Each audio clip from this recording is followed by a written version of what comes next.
After trading away Clint Capella, the Houston Rockets have taken the NBA by storm. They don't play anyone in their rotation above 6'7", and that may lead you to wonder, well, how do they protect the rim or get rebounds? They may not have traded for a big man, but they did get someone in return that ranks 10th in the defensive component of multi-year PIPM, 4th in 3-year RAPM, and top 50 in Raptor. Now, these metrics should not be used as a way to objectively rank players, so let's take a look at his film to see whether Robert Covington does actually make the supersized defensive impact that some of his stats suggest. He lurks on the back line, timing his contests at the rim with pinpoint precision. This is especially necessary because one of the principles of Houston's defensive scheme is aggressively fronting the post. He boasts a 7'2" wingspan, and this helps swallow up rim attacks and obey the rule of verticality. He also has pretty good technique. Notice him staying completely vertical as he contests, while simultaneously pinpointing the ball for a block. I'm not saying Covington is the next Lopez or Rudy Gobert, but considering Houston's unique lack of size, he's been very impactful. His block rate has actually been among the league leaders since he joined the Rockets, and this is a small sample size. But the early indications are overwhelmingly positive as he transitions into his role as a pseudo-big. Yes, sir! The rest of his defensive toolkit is solid too. He has quick reactions, and I noticed very little wasted movement from him. Here, House gets burned on a backdoor, and Covington seamlessly plugs the hole and takes away a layup.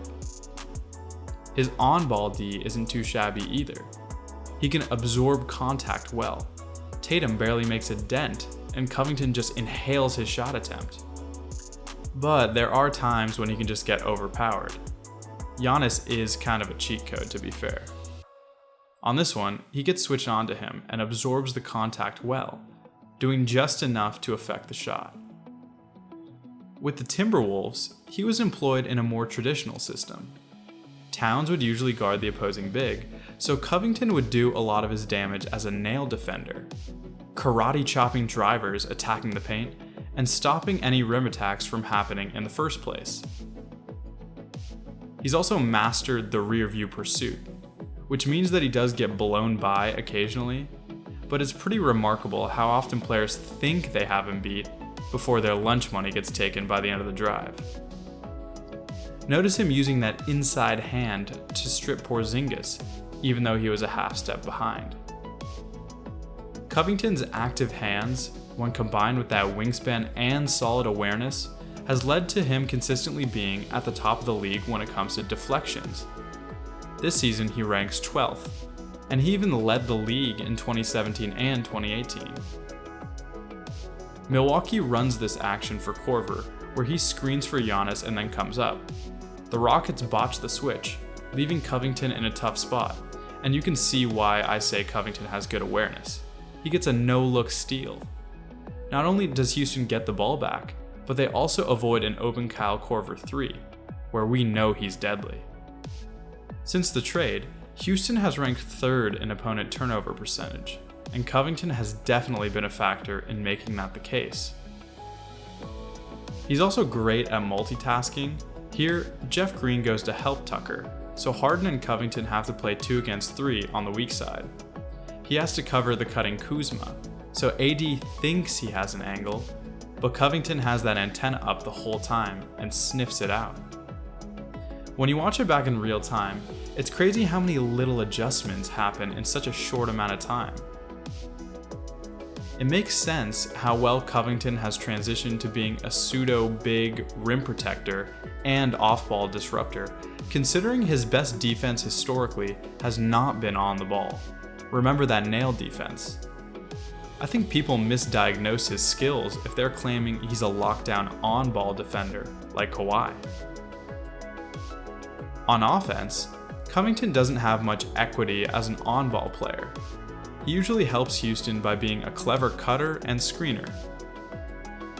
Notice here how he times this cut right through the Portland D. Melo has to cover him, and he's then unable to contest Jeff Green in the corner. This doesn't show up in the box score. Harden is the only one credited with the assist, but Covington is really the one that created the open shot. These cuts are especially effective in early offense or transition, where the defense isn't set. Here, the Mavericks totally break down and Houston gets a great look from 3. He also has a nice little two-man game with Harden, usually opting to pop out to the 3-point line. But I like this one where the Clippers double Harden and Covington decides to slip the screen and gets an open runway to the rim. It's pretty rare for him to try and make a play off the dribble. These are usually reserved for late clock situations or attacking the occasional closeout. A lot of the talk surrounding Robert Covington is as the prototypical 3-and-D player. But the reality of the situation is that he's actually been below average from 3-point range this year, and especially since he's joined Houston.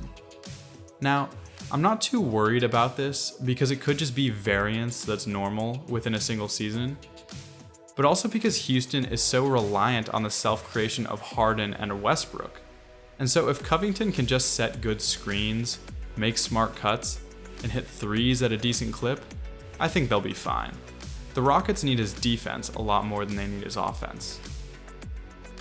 Covington has been, and probably will continue to be, an elite role player, and especially important for Houston's particular roster construction going forward. But the fact that he's not a ball-dominant offensive star or towering big man doesn't mean that he can't have a large impact in the playoffs.